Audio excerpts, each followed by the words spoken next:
It wasn't just a Spanish war. It was the dress rehearsal for the deadliest conflict in human history.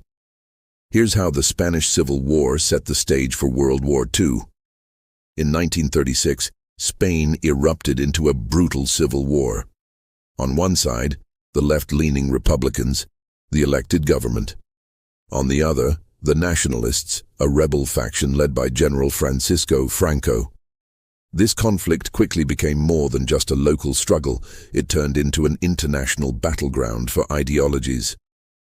While many countries declared neutrality, two major powers saw an opportunity: Nazi Germany and Fascist Italy. Hitler and Mussolini threw their support behind Franco. Why? They wanted a friendly fascist government in Spain, but more importantly, they saw a perfect laboratory. This was a chance to test their new military hardware and tactics in real combat without formally starting a war. Hitler sent the infamous Condor Legion, an air and ground force that would become a key part of the German war machine. Think about it. The Messerschmitt Bf 109, one of the most advanced fighter planes of its time, made its combat debut over the skies of Spain. German pilots gained invaluable experience, perfecting dive-bombing techniques and coordinating air and ground attacks. The Stuka dive bomber, which would later terrorize Poland and France, was fine-tuned here. The horrific bombing of Guernica in 1937 wasn't just a tragedy, it was a deliberate test of a new, terrifying strategy: bombing civilians to break their will. This terror bombing would become a dark hallmark of the Second World War. The lessons learned by the Germans were crucial. They realized the power of combined arms, tanks, planes, and infantry working in perfect sync. This was the birth of the Blitzkrieg, the lightning war that would smash through European defenses just a few years later.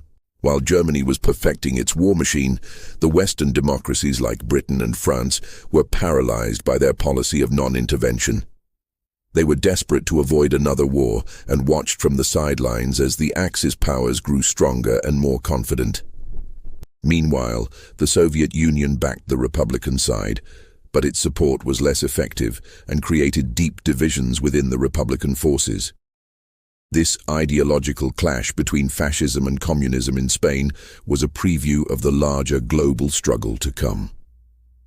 When the Spanish Republic finally fell in 1939, just months before Germany invaded Poland, the message was clear. The Axis powers were aggressive, technologically advanced, and united, while the democracies were hesitant and divided. So the Spanish Civil War wasn't just a footnote in history, it was the testing ground for WWII's weapons, the training academy for its soldiers, and a stark warning of the storm that was about to engulf the world.